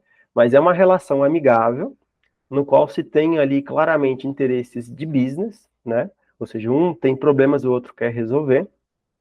E nesse relacionamento, ao longo do tempo, tu vai construindo, digamos, uma autoridade em cima daquele conceito. Quando eu entrar numa indústria têxtil hoje, que autoridade eu tenho sobre a indústria têxtil? Nenhuma. Então eu posso ter pós-graduação, posso ter experiência de muitos anos em tecnologia, posso conhecer um monte de sensor. Mas esse conhecimento em si, dentro da indústria têxtil, ele não vai servir para nada. Então, eu vou entrar lá zerado que nem uma pessoa que começa a trabalhar pela primeira vez. E se eu tiver, talvez, esse posicionamento de humildade de reconhecer isso, dentro de pouco tempo, eu vou começar a enxergar oportunidades lá dentro, que aí sim eu conecto com aquilo que eu já sei. Eu vou conhecer essa dor. Então, o caminho, né, o caminho primário aí para ideias criativas e para inovação é justamente não se preocupar tanto com o resultado da inovação, mas ter um foco inicial no problema que existe hoje no mercado, né? Então, eu acho que a gente poderia falar mais, pensando em termos práticos, né? Ou seja, as universidades, as entidades de fomento e inovação, elas poderiam utilizar o gancho dos termos de inovação para trazer as pessoas e tomarem contato com esses problemas, né, do dia a dia, da vida real, desenvolver essas ideias de comunicação para as pessoas poderem absorver aí essa ideia de fato, né? Porque uma conversa que a gente faça aqui de 1 hora, 2 horas, ela vai trazer alguns insights. Mas tudo aquilo que eu penso, eu não vou conseguir transmitir nesse tempo, né? Vai ser um cultivo onde a gente vai tendo doses gradativas do contato com aqueles conceitos, aquelas ideias. Então, isso vai formando na mente de cada um, né, um grau de maturidade sobre aquele tema. Hoje vai sair todo mundo um pouco mais maduro, né, dentro dos conceitos do que nós conversamos, inclusive eu. E aí, se eu continuar treinando isso, daqui 6 meses eu vou estar melhor do que foi hoje. Então, se a gente fizer uma palestra daqui 1 ano, as pessoas vão falar, meu Deus, o Leonardo melhorou demais. Porque é treinamento, né? É como o professor Thiago, que é corredor aí, agora em setembro nós temos a corrida Alfa ali, eu reuni um time para a gente correr lá os 5 km. E aí o que acontece? Eu disse pro time, ó, não vamos deixar para correr 1 semana antes da corrida. Vamos começar a ter uma cadência de treinos, de aprender, de falar com pessoas que estão experientes, né, nesse esporte, para nos dar dicas de como a gente se aperfeiçoar. Mas se eu ouvir alguém que corre já com um grau de experiência, algumas coisas uma vez, eu vou absorver um determinado percentual daquele conhecimento e eu vou colocar em prática. Aí eu tenho que voltar lá, pegar mais um pouco. Então, esse é aquela famosa frase, né? O treinamento leva à perfeição. E estudar livros como Comunicação Não Violenta é excelente. Aquele livro, esqueci o autor agora, mas ele fala como empresas feitas para durar. É um livro da década de 70, eu acho, 80, né? Então, Feitas para Durar, acho que é o título do livro.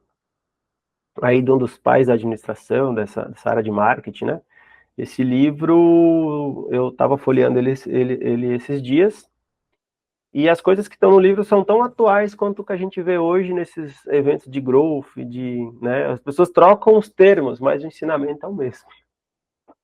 Então, enfim, acho que não sei se eu respondi ali a pergunta, né? Mas é por ali.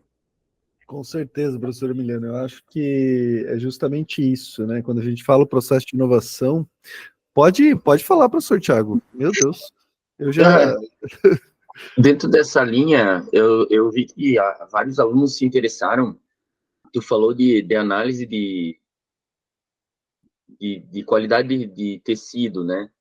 Isso aí, desde a época que eu trabalhei também ali na DAS, até hoje, eles têm uma pessoa que você bota a lâmpada por baixo, né? E chega todo o rolo de tecido, eles vão desenrolando para analisar, mesmo que a empresa diga que a qualidade é condizente, né? A gente viu isso ali na Dicaltex também, né?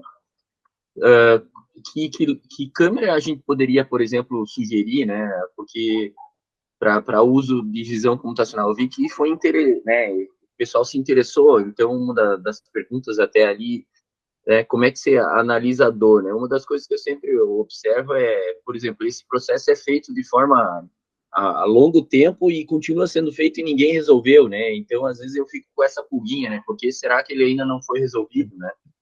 Então, mas daria para tentar, vamos dizer assim, hoje a gente tem qualidade de câmera muito maior e talvez com um pouco de IA e coisa, dê para fazer melhor avaliação e tentar automatizar isso. Só essa pergunta porque eu vi também ali na Ticlatex que teve a questão das agulhas e coisa, né?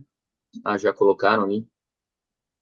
Que seria, não sei qual que tu sugere, professor, assim, alguma câmera porque ela vai ser utilizada em ambiente nocivo também, se você fosse ver na Carson, né? Na Carson tinha muito algodão voando para tudo que é lado lá, né?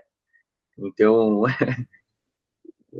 é complicado, às vezes, você pensar uma solução, né, dentro da indústria que leve isso em consideração, né?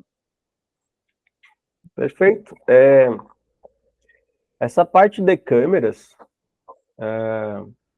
eu para a parte de tecido, assim, eu não tive ainda uma experiência, né?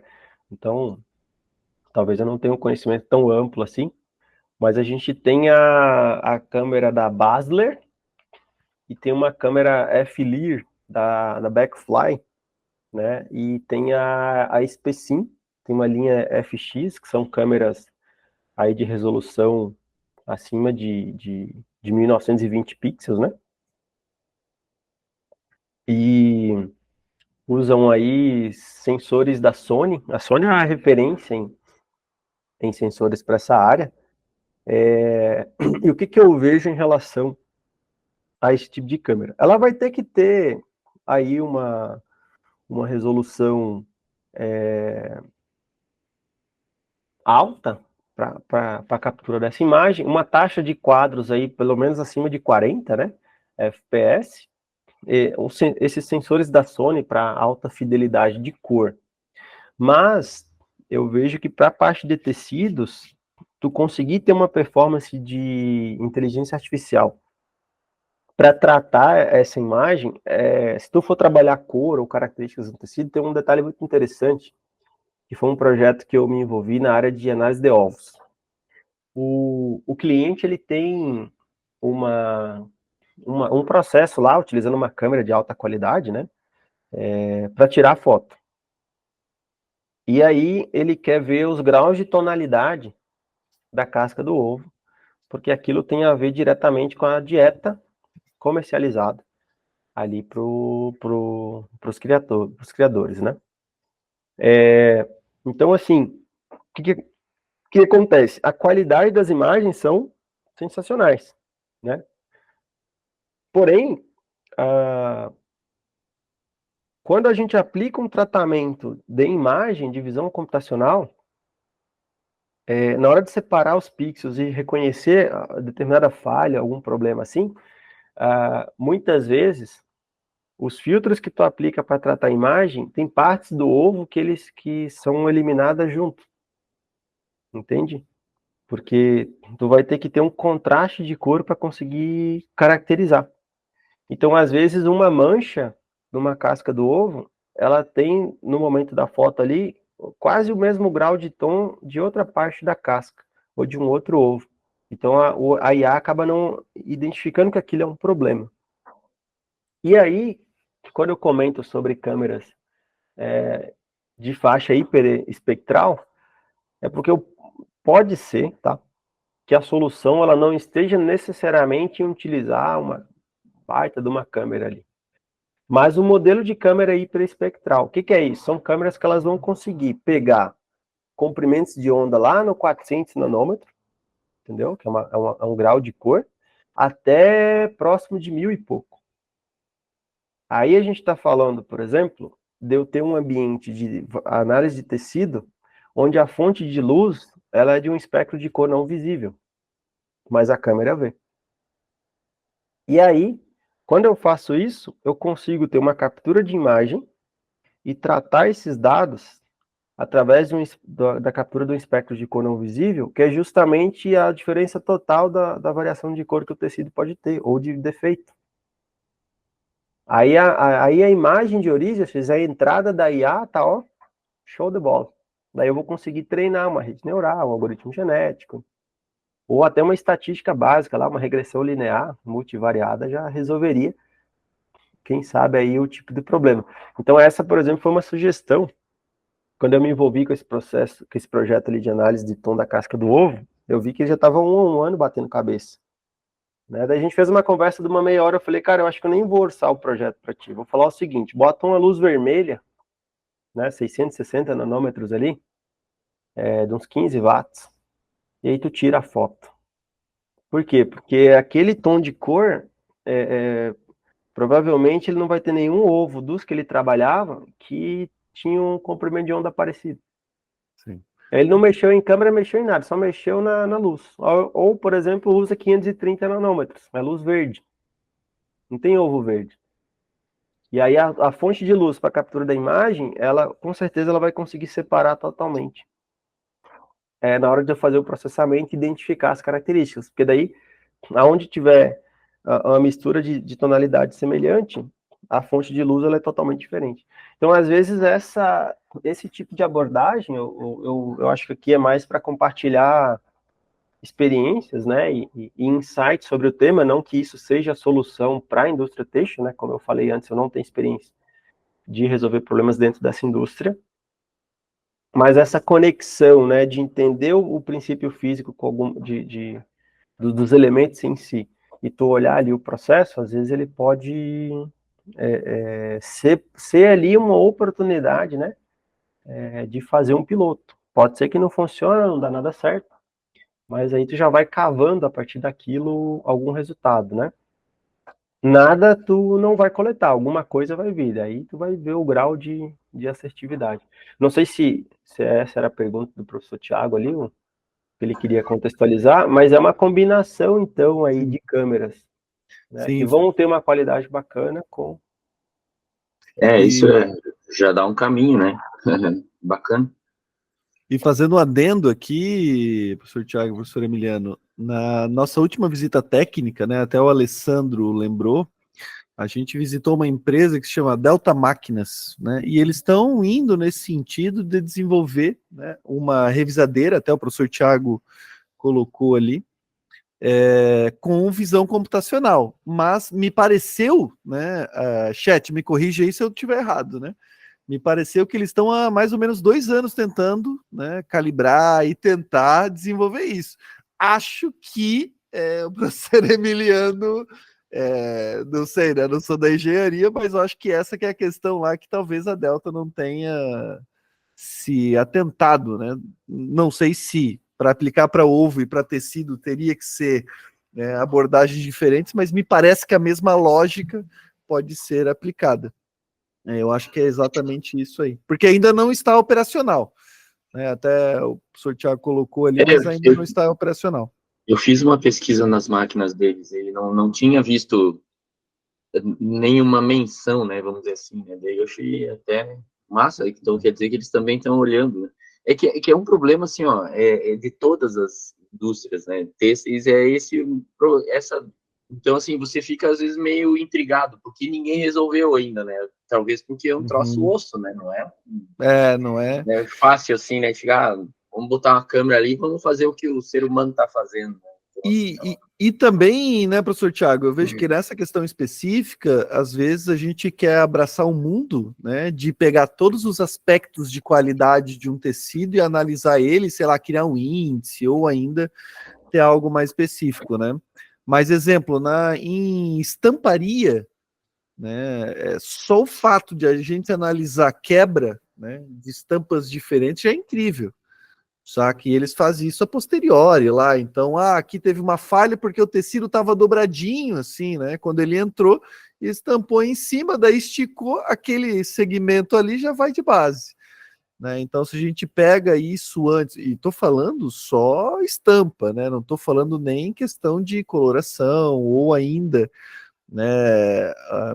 No inglês tem o capacidade de toque, mas o touchability, né, que também tem sensores que vão nesse sentido, né, então são vários indicadores, a gente pode pegar só um, né, e desenvolver e também ir escalando a partir disso. Sabe uma coisa que me veio aqui na memória de experiências que eu já tive dentro de indústrias, agroindústrias aqui da região, e que foi para mim aí um impulso para estudar mais assuntos relacionados à comunicação, comunicação entre pessoas, gestão de pessoas, enfim, desenvolver um pouco esse lado também, aí que ele é fundamental para o mundo dos negócios, e para a boa convivência, né, em geral, é que quando a gente fala que a indústria ela tem alguns desafios que já são assim conhecidos, batidos, né, como o professor Tiago comentou ali, de achar legal que tem uma empresa que busca essa solução há bastante tempo e tudo mais, e que cada solução acho que vai ter um grau de complexidade, né? E, e o elemento que talvez ele seja aí um catalisador para possibilitar a solução desses problemas, ele possa ser justamente o elemento da comunicação, para que a gente consiga construir um discurso mostrando para a indústria o ROI ligado com o investimento no processo de inovação. Porque uma das grandes dificuldades quando eu visito uma indústria não é achar problema para resolver, mas é achar quem paga para resolver aquele problema, que é a dor da própria indústria. Então, muitas vezes, nem o próprio gestor industrial, né, o gerente industrial, o dono da fábrica, ele muitas vezes ele não tem números na mão, né, que tem para ele assim uma consciência do quanto aquilo é significativo para a fábrica. Então eu já visitei indústrias que eu, amigo do dono, assim, de conversar, sentar na mesa dele, bater um papo e tudo mais, e ele me falar dos problemas, né, daquele determinado ponto do processo industrial, e que ele gostaria de ter uma televisão na sala dele, que mostrasse ali os processos, o que está acontecendo, assim, quase como se fosse um The Sims da fábrica, né? E aí que interessante, né? Tudo isso. E eu encaixava com a pergunta, tá? E se você não tem isso hoje, tu sabe quanto tu perde? Quais são as tuas perdas, por exemplo, de produção, de gasto com pessoal, de investimentos que tu poderia fazer, por exemplo? Ou seja, se ele tem esses números na mão, seria mais fácil a gente montar depois uma planilha e dizer, ó, é R$ 1 milhão por ano, né? E vai ter uma equipe que vai resolver esse teu problema. Então, muitas vezes, as pessoas dentro da fábrica, elas têm o sonho, elas querem ver aquela questão resolvida, mas elas não têm um estudo de métricas do quanto aquilo é significativo. E daí, quando a gente não tem essa informação, qualquer orçamento que tu faça, pode ser, sei lá, R$ 1.000 até 2 milhões para a fábrica, né, pode acabar resultando em algo que ali a controladoria, a diretoria, né, deu um passo para trás, pensar, nós não vamos investir nisso agora, porque a fábrica está funcionando bem com esse problema de estamparia, e aí o que a gente faz é botar uma pessoa aqui só para parar o rolo que está puxando tecido e dar uma esticada na mão mesmo, para resolver, né? Mas muitas vezes isso acaba entrando por um caminho, assim, de uma visão de corte de gastos, né? E não se tem uma projeção em questão de produtividade, o tempo que se gasta em horas e tudo mais, né? Então, ali eu vejo que há um gap aí que eu gostaria de aprender mais sobre, né, como construir essas estratégicas e realmente medir o retorno. Sensacional, professor Emiliano. Chat, temos mais perguntas aí, chat? O chat hoje tá quietinho, né, professor Tiago? O chat hoje tá quietinho. Será que teve festa ontem? Será que... Pô, final de mês, chat. Já assim, embalada, festa. Professor, eu não sabia que o professor Tiago era corredor. Não sei se o professor Tiago tinha comentado. O doutorado faz essas coisas, né? É verdade. Pandemia, doutorado. Amanhã tem 21 aqui para correr, às 6h30 da manhã. Pois é. Eu nunca gostei de academia, né? Eu tô na metade do meu doutorado. Esse ano eu comecei e adorei. Essa tese, essa hipótese é boa, né? Essa é boa. Eu nunca tinha relacionado Alice com Bugalho, né? Pode fazer um efeito desafiador, né? O cara vai pifando durante o caminho, né? É verdade, é verdade. Pô, mas correr não consigo, né, professor? Correr, eu acho que correr é uma das atividades mais duras que tem, né? Porque, pô, eu desisto. Eu desisto, assim, ó, 200 metros correndo, eu desisto. Eu Mas não na consigo. verdade, é o fator oxigenação, né, que vai gerando, né? Então, por isso que eu falei, né? Doutorado é um processo que você tem que ficar muito focado, né? E aí você tem que achar alguma coisa para. E a corrida é um momento solitário, né? Que ajuda quando você vai começar a pensar nessas doideiras aí que hoje nós temos disponível, né? Que até eu acho que é isso que assustou a piazada aí, né, professor Emiliano? É bastante coisa que a gente tem, né?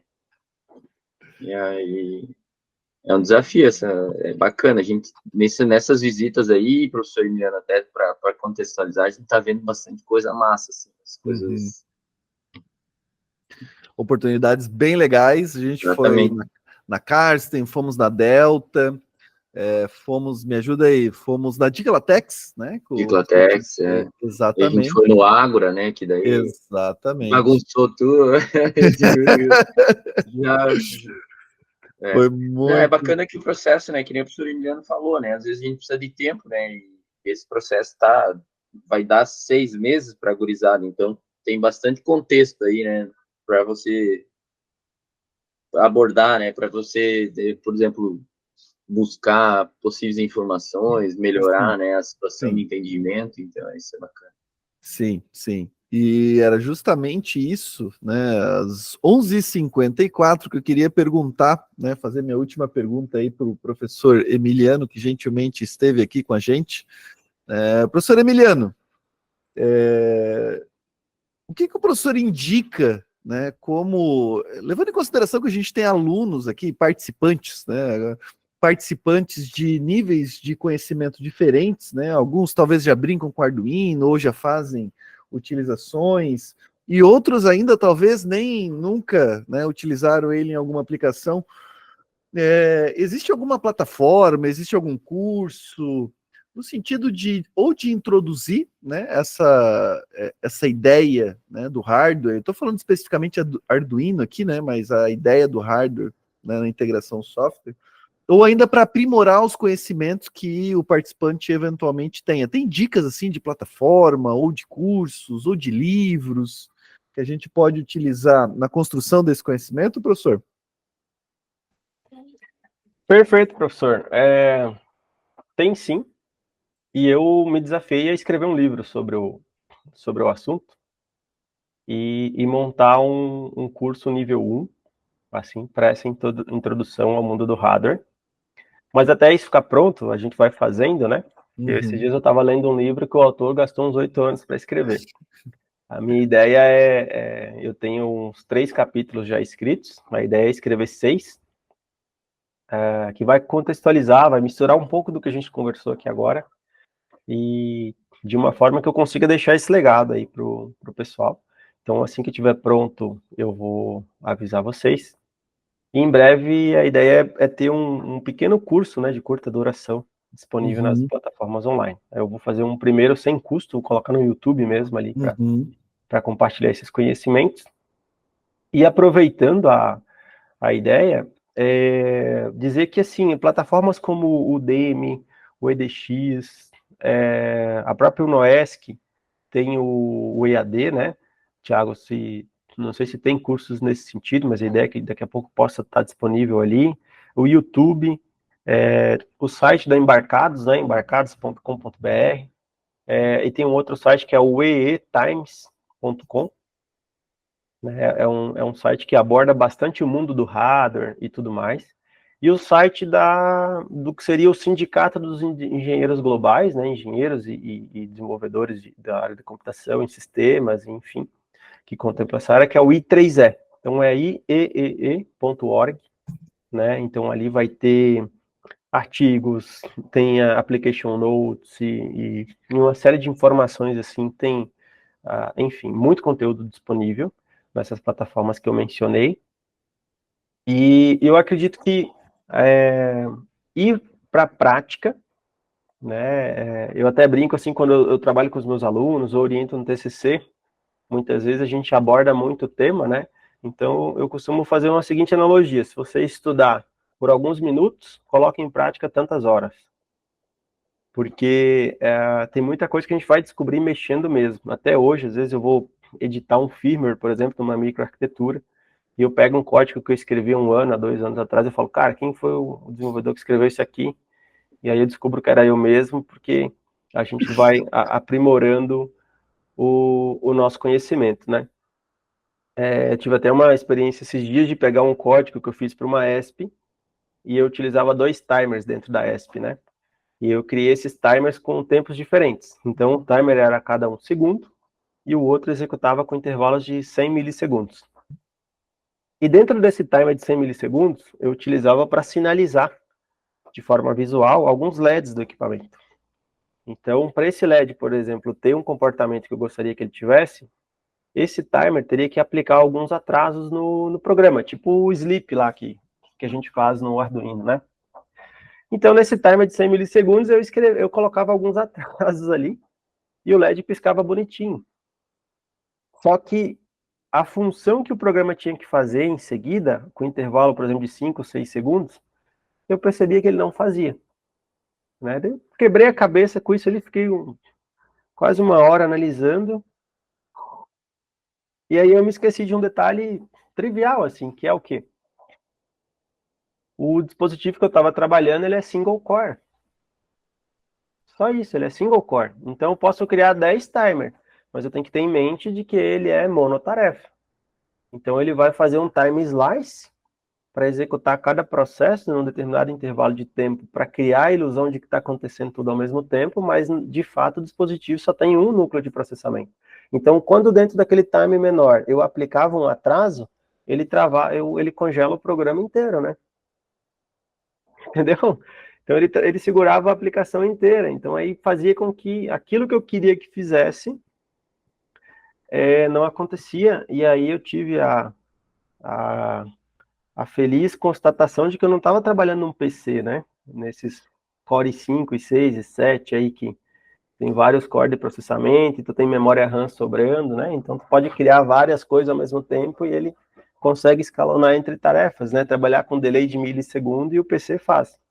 Mas lá na microarquitetura, como é single core, se eu coloco um atraso, ele congelaria a aplicação. Então a minha dica é essa. Esses sites eu acho que são aí são sites bacanas de referência, e desejo sucesso para todos, né, que queiram se aventurar nesse ambiente. A palavra que talvez assim, é a minha cultura de vida, é amar o que faz. Então, a grande facilidade que a gente vai ter em aprender, em interagir com determinadas áreas do conhecimento, em desenvolver tecnologia, ela simplesmente ela vai ser aquilo que a gente mais ama fazer. E se todos nós estivéssemos dedicados naquilo que a gente ama fazer, a gente teria um mundo muito diferente do que a gente tem agora. Porque muitas vezes, quando eu era mais novo, eu assistia a algumas palestras e via a pessoa falar daquilo com um determinado tema com muita naturalidade, né? E essa naturalidade, ela só vai vir se a gente ama o que a gente faz e se a gente está treinado, né? Tá fazendo aquilo várias vezes. Toda vez que eu vou fazer um bate-papo, vou dar uma aula, seja palestra, entrevista, né, o que seja, eu sempre recordo que mais um treinamento que eu vou fazer hoje, né? Para estar ficando cada vez mais fluido, para levar aquilo de cada vez a uma forma natural, né? E só vai ser possível se eu amar isso, cara. Não adianta. Então, quem gosta de resolver problemas, né? Tem um sentimento aí, a vida vira uma eterna diversão.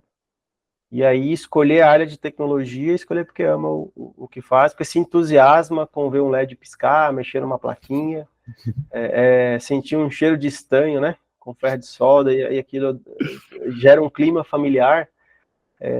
Ver um botãozinho bem feito no aplicativo, né? Ver que ele encaixou em todos os cantos da tela, se isso causa algum tipo de boa sensação, ou quem não é da área técnica especificamente, ter contato com o cliente com aquele olho brilhando usando o produto, provavelmente são sinais de que a pessoa está no caminho certo. Então, acho que é por aí o código, como diz agora, né? Sensacional, professor Emiliano, muito obrigado pelas palavras finais e também, né, aqui toda a sua explanação sobre o tema de integração hardware e software. Eu sei que para o chat como um todo foi sensacional, como o professor Thiago falou, talvez para alguns, né, foi um pouquinho assustador, Thiago, acho que não, né, mas a ideia é justamente essa, a gente discutir e aprender em alto nível, né? E conectar. Eu acho muito interessante isso e também abrir portas para a gente aprender mais sobre o tema. Eu acho que essa é a grande ideia desses bate-papos aqui, né? Sábado de manhã, a gente poder, como diria minha mãe, escarafunchar, né? Ela fala ir lá e procurar coisas novas e aprender também. Professor Emiliano, muito obrigado pela sua fala aqui. Né, o SMC como um todo agradece, né, eu como coordenador do Sandbox Amanhã também, agradeço também ao professor Thiago, né, que fez essa ponte aí. E professor Emiliano, se me permitir, eu vou falar com o dono da Delta Máquinas, né, e vou passar o teu contato. Falar assim, ó, vocês não conseguem desenvolver esse negócio aí porque vocês não têm o Emiliano aí. Tá? Chama o Emiliano lá. Olha, me deu um frio na barriga já. Não, chama o Emiliano lá, que ele vai dar uma de JK aí, fazer 55 aí para vocês. Né? Mas obrigado, Maravilha. professor Emiliano. Muito obrigado também, tá? Fico feliz de ter participado desse bate-papo com vocês. O tempo passou rápido, então para mim é uma métrica de que foi gostoso, foi fluido, né? Então espero que eu tenha conseguido gerar em cada um esse entusiasmo, esse bem-estar, né? Numa manhã de sábado, assim como vocês fizeram aqui comigo. Então eu sou grato pela experiência, pela energia que o professor Leonardo coloca na condução desse trabalho, né? Então tem aqui, eu já admirava o professor Thiago, agora tem mais um que eu admiro aí, por puxar à frente nesse movimento, né? Pelo esforço dos alunos, dos estudantes, dos participantes aí que ficaram até o final, né? Porque daí vão conseguir participar do sorteio da Renegade, então acaba se beneficiando, né? Dessa questão, né? Vamos sortear aí uma Renegade, uma raquete de beach tênis, aí depois a gente... O meu Copa Stanley eu perdi, mas... Aí a gente faz o sorteio em quem ficou, né? Daí quem saiu, infelizmente, vai perder. Mas, tirando a brincadeira aí, gente, tá muito, muito obrigado. Desejo aí um excelente final de semana. Fica à disposição, tá? Para bater papo, com certeza pode passar a indicação no nosso contato. A gente conversa junto com essas empresas, porque a grande contribuição que a gente dá para a sociedade, dá para o mundo, é compartilhar o conhecimento que a gente tem, né? Então, isso volta de alguma forma. Às vezes em dinheiro, às vezes em produto, às vezes num sentimento, num abraço, é o que conta.